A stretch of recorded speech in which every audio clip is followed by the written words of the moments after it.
नमस्कार, ऐसे news channel में आपका स्वागत है। दर्शकों, जैसा कि आप जानते हैं, हर बार हम अपने चैनल के माध्यम से आध्यात्मिक प्रश्नों के साथ ज्ञान चर्चा या डिबेट्स लेकर के आते हैं और ये ज्ञान चर्चा करना हमारा मुख्य उद्देश्य है अध्यात्म से जुड़ी विभिन्न प्रकार की गुत्थियों को सुलझाना, क्योंकि अध्यात्म के नाम पर, धर्म के नाम पर हमारा समाज बंटा हुआ है और इस बंटे हुए समाज को एक करना ये तभी संभव है जब हम अपने अध्यात्म की जो हमारी गुत्थियां हैं इनको अच्छे से सुलझा लेंगे और हम आध्यात्मिक रूप से एक हो जाएंगे।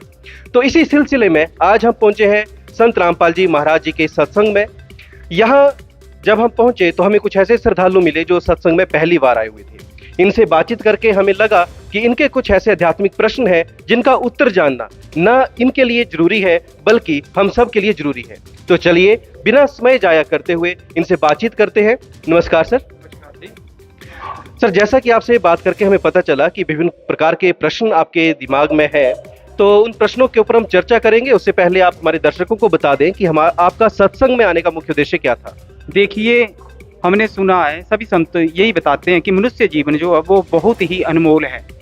ये भक्ति करने के लिए और भक्ति करके मोक्ष प्राप्ति करने के लिए मिला हुआ है।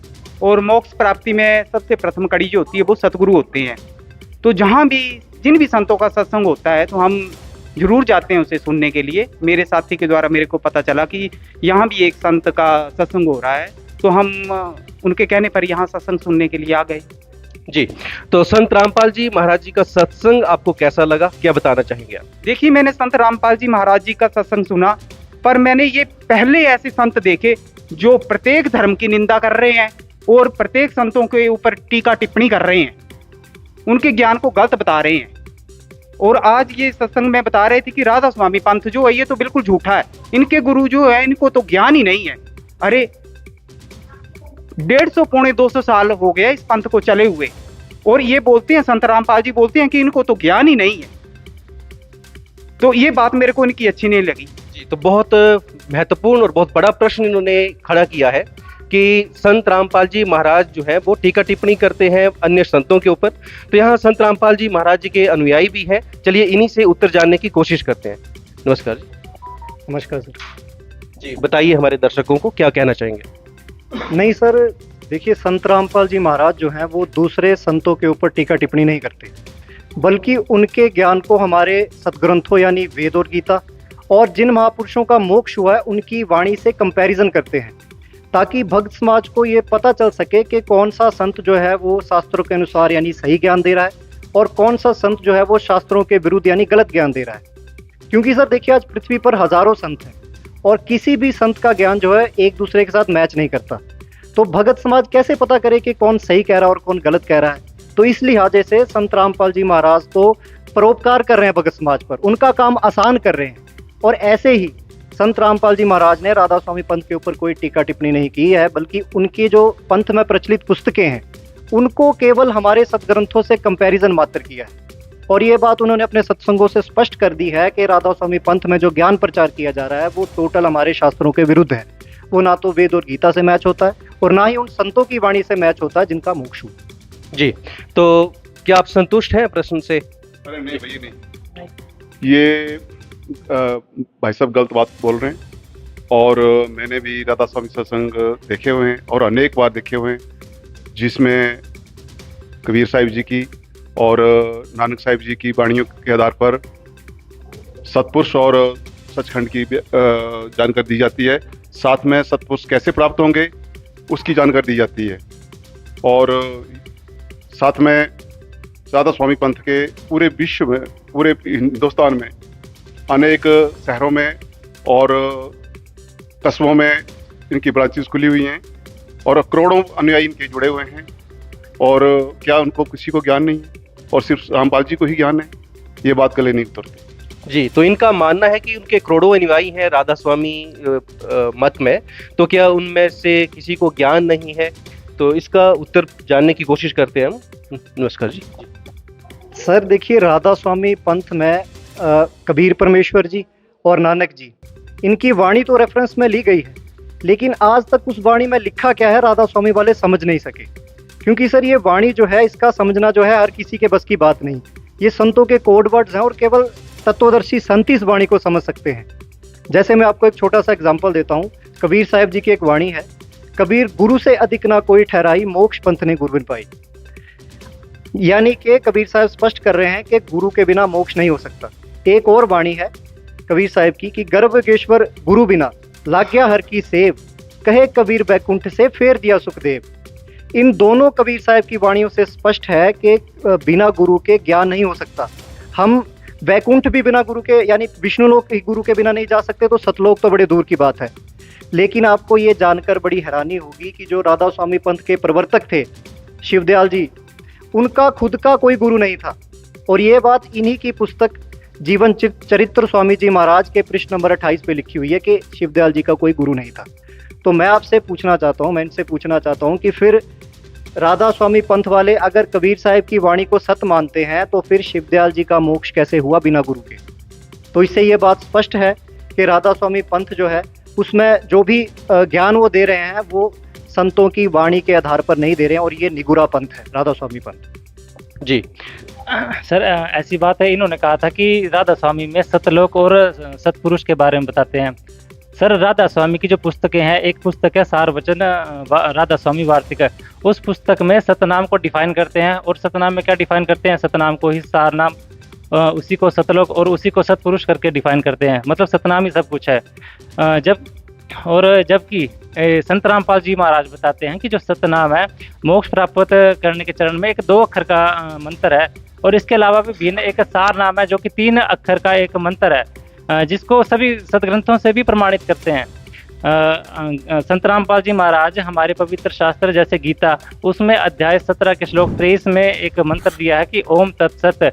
इस 3 मंत्र का संत रामपाल जी महाराज बताते हैं, जो कि सांकेतिक है, जो कि सार नाम है। इसके अलावा भी पवित्र कुरान शरीफ है, उसमें भी अस-सूरा 42 की एक आयत है, आयत नंबर 2, उसमें भी ऐन सीन काफ करके इन सांकेतिक जो सार नाम है उसका जिक्र किया गया है। तो संत रामपाल जी महाराज अपने जो उपदेशी भगत है उनको ये श्वास का मंत्र जो सतनाम और सार नाम दे करके मोक्ष प्राप्त कराते हैं। और इसको प्राप्त करने के बाद, सार नाम प्राप्त करने के बाद जो साधक है वो सतलोक को प्राप्त होता है। सतलोक में वो सतपुरुष के दर्शन करता है। सतपुरुष जो वहाँ सतलोक में राजा के समान वहाँ पे विराजमान है, और वो कबीर साहब हैं। जी सर। जी, तो क्या आप इनके उत्तर से संतुष्ट हैं, ये अपने शास्त्रों का आधार दे करके? जी। अरे वाह, नहीं भैया, नहीं है। ऐसा है भैया कि जैसे कि इन्होंने बताया है कि परमात्मा निराकार नहीं है और राजा के समान दर्शनीय है और तख्त पर विराजमान है।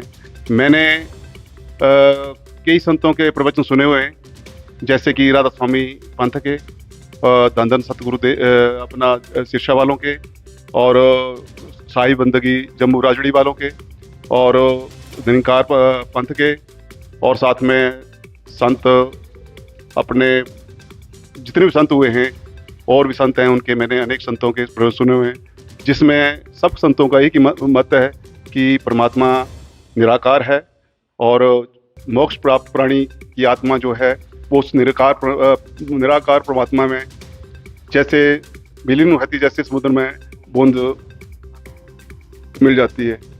और यहाँ संत रामपाल जी अपनी एक अलग ही थ्योरी बता रहे हैं कि परमात्मा निराकार है, राजा के समान दर्शनीय है और उसके शासन पे विराजमान है।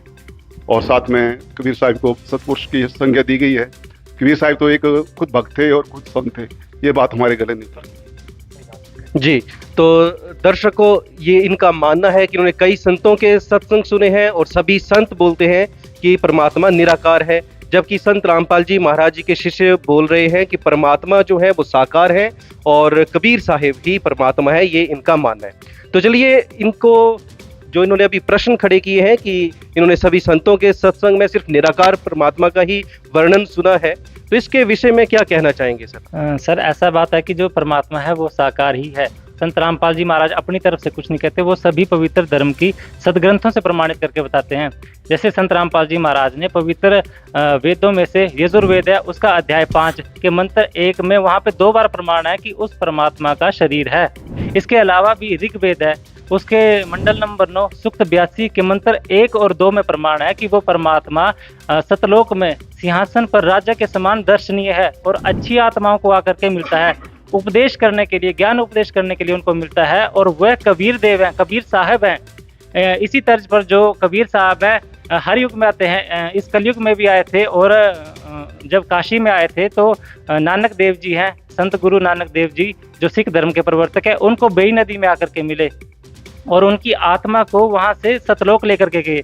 और उन्होंने वहाँ सतलोक का जब नज़ारा देखा, सतपुरुष की वहाँ पे शोभा देखी, कबीर साहब को देखा, तो उन्होंने अपनी वाणी में भी इसका जिक्र किया है, जो कि ग्रंथ साहिब में, गुरु ग्रंथ साहिब जो है उसकी 24 नंबर की वाणी में अंकित है कि फाई सूरत मलुक की वेश ए ठगवाड़ा ठगी देश खरा से आना बहुता बार, ये धानक रूप रहा करतार। धानक वो जो कबीर जुलाहा 600-650 वर्ष पूर्व काशी में धानक की भूमिका करके गए, वो करतार है, वो भगवान है सर। ये प्रमाणित संत रामपाल जी महाराज ने हमारे सदग्रंथों से किया है। तो दर्शकों, ये अपने शास्त्रों का रेफरेंस देकर के कह रहे हैं कि जो परमात्मा है वो साकार है और अपने तख्त पर विराजमान है। जी, आप क्या कहना चाहेंगे?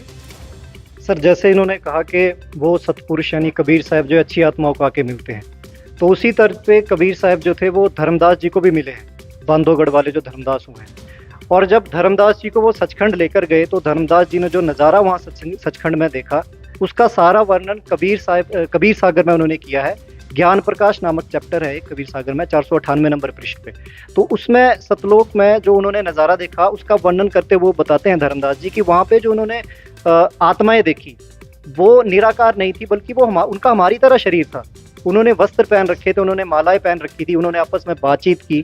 तो इससे ये सिद्ध हो जाता है कि ये जो कॉन्सेप्ट ये इन पंथों में चला हुआ है कि मोक्ष प्राप्त प्राणी जो है वो निराकार परमात्मा में ऐसे विलीन हो जाता है जैसे बूंद समुद्र में, ये तो कॉन्सेप्ट ही गलत हो जाता है। और उसी प्रकरण में लास्ट में धर्मदास जी बताते हैं कि पुरुष कबीर देखिया एक भाई, धर्मदास पुन रहे ले जाई। इस वाणी से स्पष्ट है कि धर्मदास जी ने भी वहाँ पे जो सतपुरुष हैं उनको जो देखा, तो वो उन्होंने देखा कि कबीर साहिब भी सतपुरुष हैं। तो इस पूरी वाणी से ये सिद्ध हो जाता है कि परमात्मा जो है वो साकार है और मोक्ष प्राप्त प्राणी भी साकार हैं जो सतखंड में रहते हैं, और सतपुरुष जो है वो कबीर साहिब ही हैं।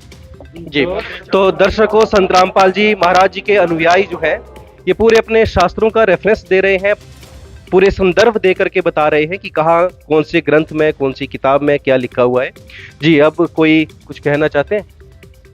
जी, आप कुछ बोलना चाहिए? सर, मैं आपको बताना चाहता हूँ, आपको सुनकर हैरानगी होगी कि राधा स्वामी पंथ में तो कबीर साहब उस सतपुरुष को ये भिन्न भिन्न बताते हैं, और अपनी पुस्तकों में ये प्रमाण भी देते हैं, लिखते भी हैं कि एक रानी इंदुमती हुई, उनका मोक्ष हुआ है। तो वो जब सचखंड गए तो वहाँ पे जाकर उन्होंने सतपुरुष को देखा, कबीर साहब से बातचीत की, तो सतपुरुष और कबीर साहब एक ही थे क्योंकि उनसे बात की। तो ये तो जो कह रहे हैं कि परमात्मा निराकार है, तो सारा पंथ वाले भी ऐसे ही कहते हैं कि सतपुरुष और परमात्मा निराकार है। पर जब इंदुमती वहाँ पे गई तो उसको साकार रूप में देखा, तो परमात्मा साकार ही हुए, सतपुरुष साकार ही हुए। जी, तो संत रामपाल जी महाराज जी के अनुयायियों ने तो विभिन्न संदर्भ देकर के साबित कर दिया कि परमात्मा साकार है। क्या आप इनके उत्तरों से संतुष्ट हैं? ये कुछ कहना चाहिए? देखिए, वाह भाई वाह, ये रामपाल जी के शिष्य तो ज्ञान तो बहुत दे रहे हैं, ज्ञान से बात नहीं बनती है, उसका समाधान भी होना चाहिए। हमने राधा स्वामी पंथ में जाते हैं तो सत्संग में सुना हुआ है कि उनके गुरुजी है वो 5 नाम का मंत्र का जाप देते हैं और मेडिटेशन करवाते हैं। तो हमें शास्त्रों को पढ़ने की जरूरत क्या है कि इस शास्त्र में ये लिखा, उस शास्त्र में वो लिखा है? हमें शास्त्रों को पढ़ने की जरूरत क्या है? जो गुरुजी भक्ति बताएंगे उसके अनुसार जो हम भक्ति करेंगे और अपने सचखंड को जाएंगे। हमें शास्त्रों को पढ़ने की जरूरत क्या है? दर्शकों, इनका मानना है कि हमें कोई ग्रंथ पढ़ने की जरूरत नहीं है, जो हमारे गुरु मार्गदर्शन कर देंगे उसके आधार पर हमें मोक्ष मिल जाएगा। तो समाधान की ये बात पूछ रहे हैं कि समाधान क्या बता रहे हैं, तो संत रामपाल जी महाराज जी के यहाँ शिष्यनी से पूछते हैं कि समाधान क्या होगा। सर, जिनको सतपुरुष और सचखंड के बारे में डिफरेंस नहीं पता, उनके पास समाधान कैसा होगा, आप इसी बात से अंदाजा लगा सकते हैं। एक पुस्तक है, तुलसीदास हाथरस वाले एक संत हुए हैं जिनकी एक पुस्तक है घट रामायण, और राधा स्वामी पंथ में पुस्तकों में ये लिखा है कि स्वामी जी महाराज जो इनके प्रवर्तक थे शिवदयाल जी, अपने शुरुआती दिनों में उन्होंने तुलसीदास हाथरस वाले की काफ़ी संगति करी हुई थी। तो इनकी पुस्तक घट रामायण में लिखा है कि पांचों नाम काल के जानो, तब दानी मन शंका आनो।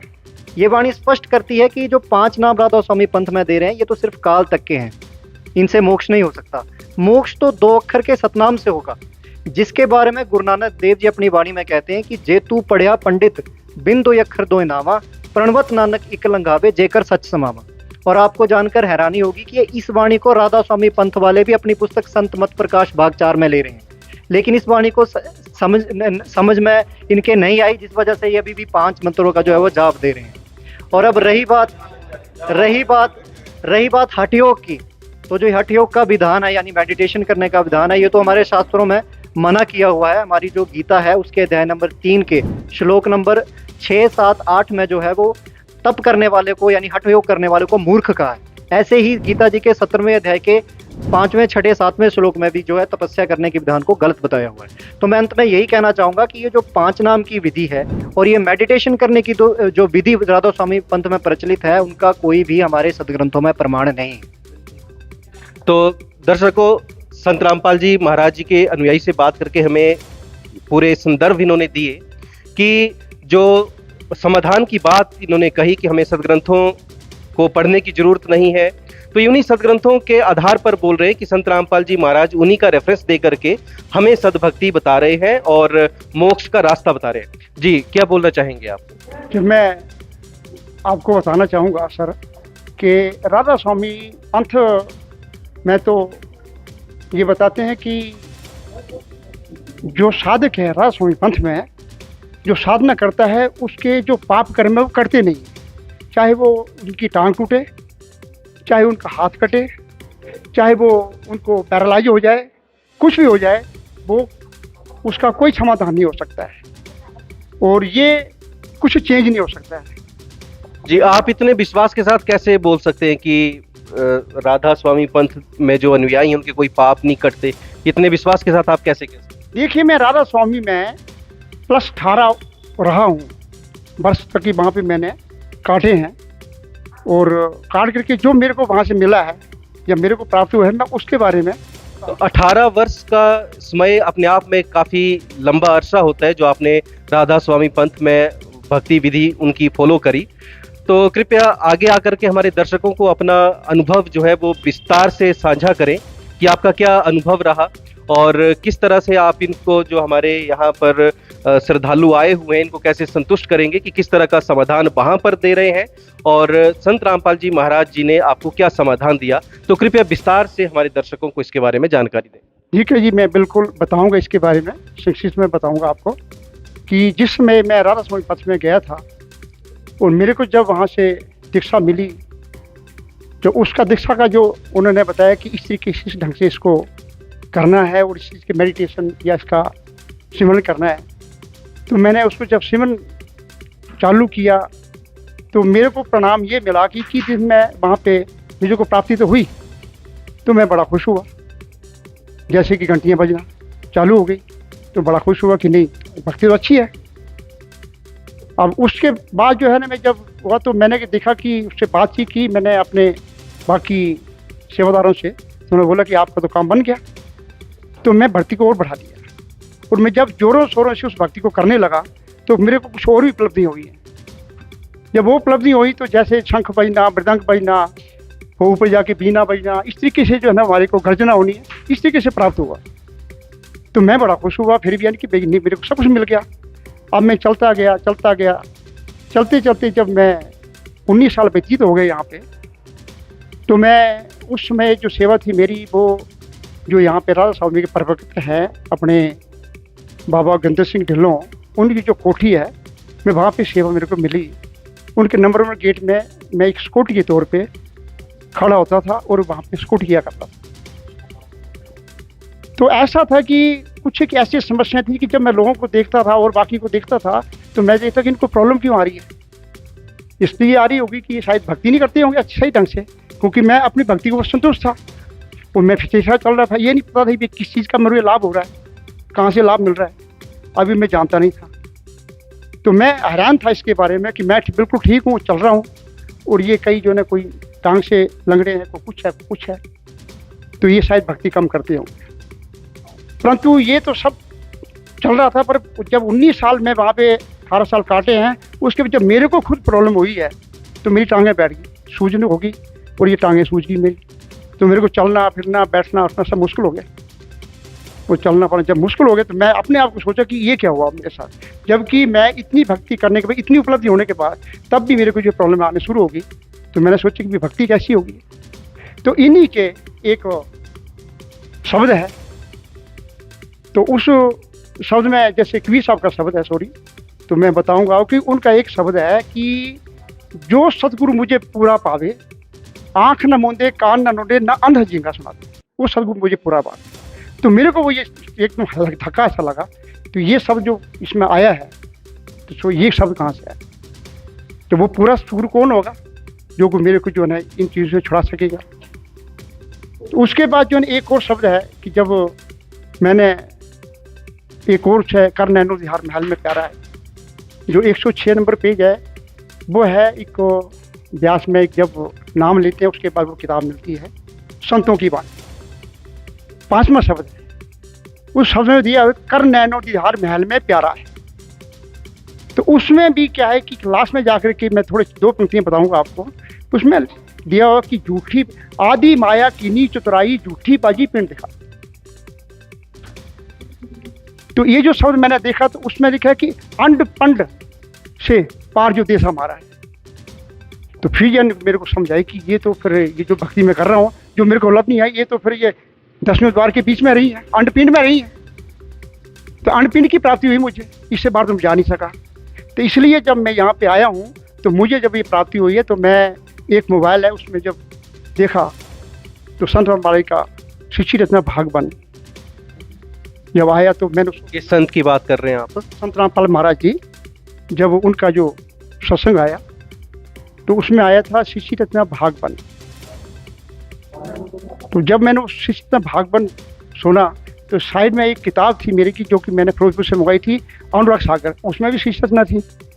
तो इसमें तो शिक्षी रचना मिली, पर बाबा गिंदर सिंह से जब सवाल किए जाते थे, जो बच्चे सवाल करते थे, बड़े सवाल करते थे कि बाबा जी सतगुरु हमें बताइए कि शिष्य रत्न का देता कौन है। तो बाबा जी कहते थे कि भाई आप मेडिटेशन करो, सिमरन भजन करो, तो खुद पता लग जाऊगा। ये उन्होंने जवाब सीगे। तो इतने जब मैंने कि कंपैरिजन किया तो फिर ये सानू इतना मिला कि जब मैं मेडिटेशन तो मैं किया नहीं, क्योंकि मैं अभी तक संत रामपाल से नाम तो दीक्षा ली थी, पर मैं सिर्फ ओनली सत्संग सुनने के बावजूद सिर्फ सत्संग सुना है और किताब पढ़ी है, मुझे अपनी जो है ना वो टांगों की दर्द है वो ठीक होने चालू हो गई और मैं 2 हफ्ते में बिल्कुल तंदुरुस्त हो गया। मैं आपके आगे आज मुझे 4.5 साल हो गए नाम लेकर के अब भक्ति करते हुए संत रामपाल महाराज की, सतपुरुष की भक्ति कर रहा हूँ मैं, और मैं संतुष्ट हूँ। जी, अब क्या कहना चाहेंगे सर आप? हाँ जी, बिल्कुल बिल्कुल। देखिए, संत रामपाल जी महाराज जी के शिष्यों ने जो हमें आपके द्वारा जो इनसे डिबेट हुई है, उससे तो मैंने तो संत रामपाल जी महाराज जी जैसे सत्संग सुना तो मैंने तो गलती धारणा बना ली थी, ये संत सभी की निंदा कर रहे हैं। पर जैसे ही इनके भक्तों के द्वारा जो प्रमाण दिए गए हमारे सदग्रंथों से, उससे तो मैं बहुत प्रभावित हुआ हूँ। अब मेरी संत रामपाल जी महाराज जी के ज्ञान के जानने के बारे में और जिज्ञासा बढ़ गई है। तो ये संत रामपाल जी महाराज जी के शिष्यों के द्वारा जो पुस्तक प्रदर्शनी लगाई गई है, तो मैं यहाँ से इनकी पुस्तकें भी ले जाऊँगा और यह सत्संग है वो भी लेकर जाऊँगा और इनका अच्छी तरह स्टडी करके आगे भक्ति मार्ग में बढ़ने का प्रयास करूँगा। मतलब जो आध्यात्मिक सामग्री है उसको ले जाके उसका अध्ययन करने के बाद और आगे की अब सफर। तो दर्शकों, आपने ये आध्यात्मिक ज्ञान चर्चा देखी। उम्मीद करते हैं कि आपने यहाँ से एक जरूरी सीख ली होगी, जो कि हमारा उद्देश्य है, एक संदेश आप तक पहुँचाना कि किस तरह से अध्यात्म के नाम पर हम बंटे हुए हैं और अपने सदग्रंथों को ना जानने की वजह से ही ये अध्यात्म के नाम पर बंटवारा हो रहा है। दर्शकों, एक पीढ़ी की जो त्रुटि होती है या एक पीढ़ी की जो गलत रीति होती है, वो आने वाली पीढ़ियों के लिए परंपरा बन जाती है। तो ये देखना अब हमारा कर्तव्य है, पढ़ा लिखा समाज है, कि कहीं हम गलत परंपराएं ढो तो नहीं रहे हैं।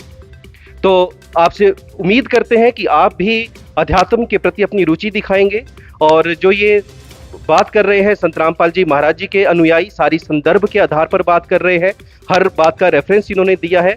तो आप भी अपने सदग्रंथों को चेक करिए।